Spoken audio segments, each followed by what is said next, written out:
Get out, you worthless wife who can't even do household chores. I sat on the floor, braided and belittled, while my mother-in-law glared at me. I've got Mauricio and my mom. We don't need you. You always look so miserable. You are just a parasite. My sister-in-law, who never lifts a finger around the house, said with utter disdain. Wait a minute, Morris, I began, but before I could finish, even my husband, Mauricio, looked down on me. My mom and sister are right. I don't need a wife who can't handle housework while working. Besides, I've got a young part-time girl who's much better. Pack your bags and leave, he said, standing by his words. All three of them began to berate me, calling me a failure over a wife. I clenched my fists, feeling exploited. How dare they? Just you wait, I'll make sure you all get what's coming to you, I thought angrily. But as I looked at the three of them without changing my expression, I said, Fine, I'll live. The downfall of the family that's been dumping everything on me begins now. My name is Eleanor. I'm 32, a working housewife. Most women work after marriage these days, and I've continued to work at the company I joined after graduating college because I love my job. One morning, as I was busy getting ready for work, Mauricio spoke up. Hey, Eleanor, can you handle this? Tax season is coming up, he said, handing me a pile of receipts and invoices. Again? You should handle your own shop accounting, I replied. Mauricio looked away. You know I'm better at that stuff, so please.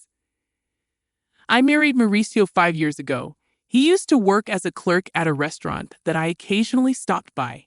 After several dates, we decided to get married. Now, Mauricio runs his dream cafe, but he leaves all the tedious tasks like procurement and accounting to me. As I headed for the door, my mother-in-law chimed in, Eleanor, I want Chinese food tonight. All right? Can you prepare the ingredients? No way. You can do it when you get back. Also, Vivian and the kids are coming this weekend. Make sure you prepare something they can eat. I replied, feeling the weight of their expectations pressing down on me. Reluctantly, I replied and left the house. When we got married, I had hoped to live just with Morris. However, he insisted that we live with his mother because he was worried about her living alone. So we moved into his spacious family home. My mother-in-law is terrible at housekeeping, and the place was a mess when we moved in. She lives on a pension and spends most of it on eating out because she doesn't want to cook. Marissa always says housework is a woman's job, so even though I work, I'm stuck doing all the chores for the whole family. On top of that, my sister-in-law, Vivian, who's moved out since getting married, often comes back home with her kids. When she's here, the workload increases. This morning, when I heard she's coming back this weekend, I thought, oh, not again. And then the dreaded weekend arrives. I'd love to relax on my weekends off from work, but instead, I have to entertain Vivian's kids and prepare meals. While I'm running around, Vivian drops a bombshell on me. Eleanor, by the way, I'm getting divorced and moving back here with the kids next month. Just so you know. What? Are you serious? Got a problem with that? She challenges. No, that must be tough for you. When are you moving back? I ask. As soon as I can, she replies. Initially taken aback, I reconsider. Vivian used to be a housewife, so she'll probably help around the house. That should lighten my load a bit. Though we're not particularly close, I look forward to having less work and go about my days. But I soon realize my optimism proved misplaced. Vivian, like her mother, does absolutely nothing. She lounges around all day, watching TV and snacking. She neither works nor does housework.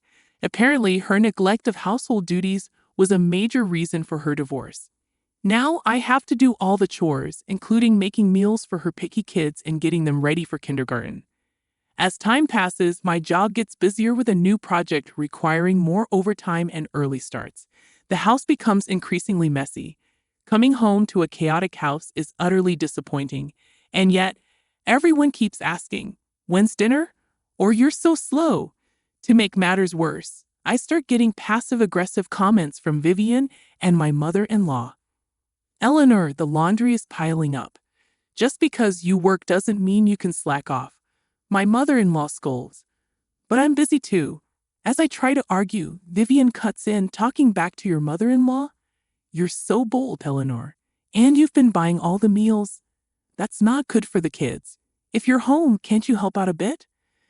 What are you saying, Mauricio? Vivian adds, as a business owner, you don't have to work. You're just doing it out of selfishness. So fulfill your duties as a wife perfectly. I was rendered speechless, and both of them looked at me as if it was all perfectly normal. That night, I was so angry I could explode, so I talked to Mauricio. I'm busy with work, and neither your mom nor your sister is helping with the housework. You're not bad-mouthing my mom and sister, are you? Mauricio glared at me. I replied in amazement, no, that's not it.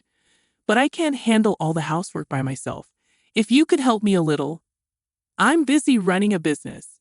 You might not understand because you have an easy office job, but running a business is hard.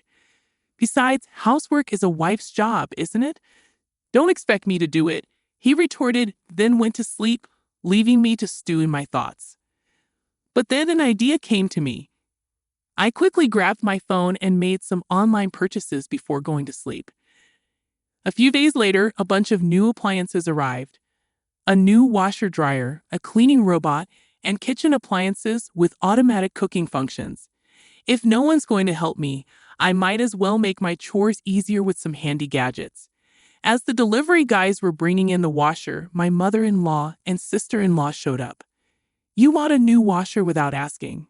The old one still works, but it's old, and this will make laundry faster and easier, I explained. What's all this?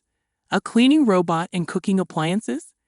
My mother-in-law summoned me to the living room, where they were sitting on the sofa, and I was told to sit on the floor. Mauricio was there too, sitting next to his mom, looking smug. What's going on? I asked, confused. What do you mean? What's going on? You bought all these lazy gadgets with the household money. What are you thinking? My mother-in-law shouted. I thought it would make housework more efficient. I defended myself. It's not about efficiency.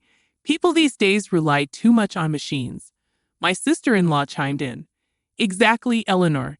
And those are luxury items. The appliances we have are still usable. You're just being wasteful because Mauricio is a business owner. She added, glaring at me, and Mauricio nodded in agreement. But I was just trying to make life easier for myself. Can't you even do housework properly? I countered. I wanted to say, look who's talking, but I kept quiet. Finally, my mother-in-law, perhaps frustrated by my silence, snapped, if you can't even do housework properly, you should just leave. I looked at her in shock, and she glared back at me, saying, we don't need you. Mauricio and I are fine without you. You always look so tired and miserable. You're just a parasite. My sister-in-law spoke in a tone that suggested she was fed up. Wait a minute, Mauricio, your mom and sister are being way too harsh. I turned to Mauricio for his support, but he looked down on me and said, they're right. I don't need a wife who can't handle housework. I stared at Mauricio in disbelief, but he just smirked. I'm a business owner, and I can do whatever I want with my money. I don't need a wife who spends it to make her life easier. Why would you say something like that? Besides, I've been getting along well with a young part-time worker. She's cute, unlike you. Pack your bags and leave. Stunned by Mauricio's words, all three began to berate me, calling me a failure of a wife. I clenched my fists in anger. After exploiting me all this time, they dared to say this. Just you wait. I'll make you regret this. But I kept my composure and said, fine, I'll leave. Good, we'll be better off without you, my mother-in-law spat out. I silently stood up and placed something on the table. Mauricio, let's get divorced. It was a pre-filled divorce application. As a sort of talisman, tired of everything, I decided, fine, I'll sign it, but don't regret it later. Mauricio signed the papers, and I packed my bags, moving to a weekly apartment that same day. No one came to see me off. I submitted the divorce papers to the city hall and rented a condo. Around the same time, I accepted a promotion I had been refusing due to housework and became a department head. Advancing my career, which I had almost given up on, I became more and more immersed in my work. Thrilled that no one was there to hinder me more than anything else, I was overjoyed. About a week after leaving, my former mother-in-law started calling, but I was busy and had no desire to talk to someone who had called me a worthless wife. I continued to ignore her calls. A year later, on a day off, she called again.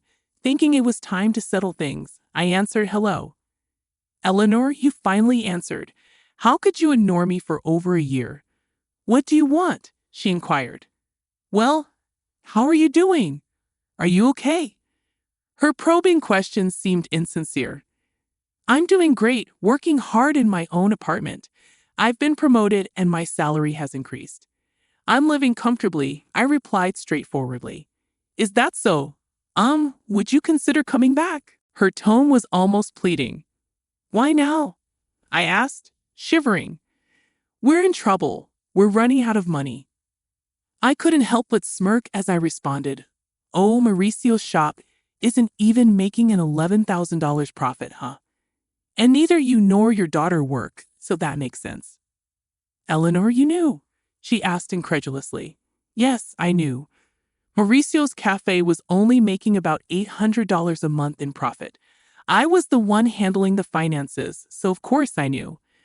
Mauricio, who acted like a big-shot business owner but didn't do any proper management or customer service, probably had no idea. Of course I knew. I was the one doing all the accounting and inventory, I explained. "Why didn't you say something?" she questioned. "I had no idea you were a manager at a big company and contributing so much to our living expenses," I replied. "Yes, I was putting in over $3,000 a month. That's how everyone was able to live. I had been supplementing the family income with my own salary because I knew Mauricio's shop wasn't making much. Mauricio probably realized he couldn't make ends meet without my income only after I left. Please, Eleanor, come back. By the way, what happened to Mauricio's shop?" she asked, ignoring my former mother-in-law's plea. "Mauricio's shop is going under next month. Even the part-time girl left him. That figures with such sloppy management. He can't keep a business running, and he's too proud to do what needs to be done. No woman would want to be with a man like that." I chuckled, and my former mother-in-law was at a loss for words. "Can we wrap this up? I'm busy," I said, hurriedly continuing.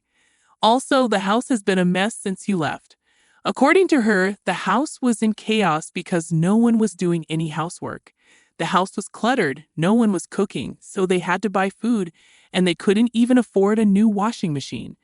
"It would have been nice if you left those appliances," my ex-mother-in-law said. "What are you talking about? When those lazy appliances? And what's wrong with taking things that I pay for?" I retorted, regretting my outburst. But I never thought the house would become like this just because no one was doing their part.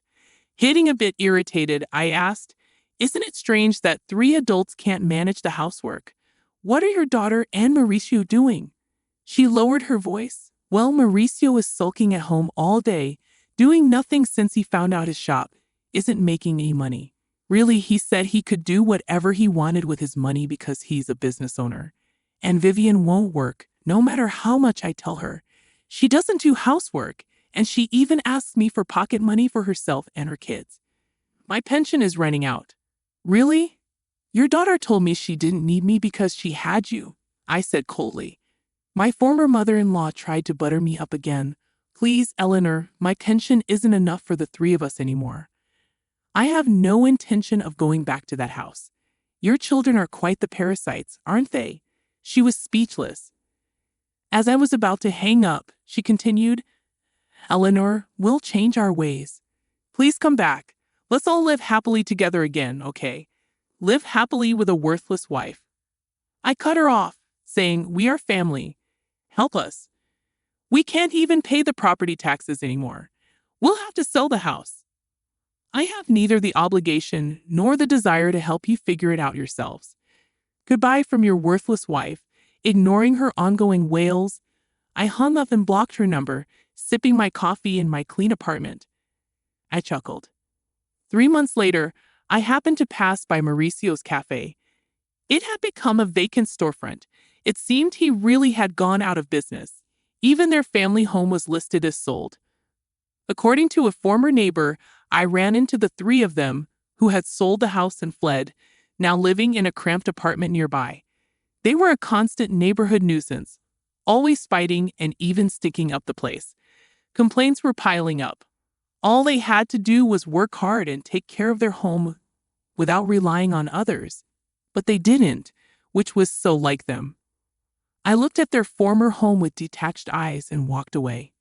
Since then, I've been focusing on my work. Recently, a sincere and hardworking colleague confessed his feelings for me, saying, "I love how dedicated you are to your work."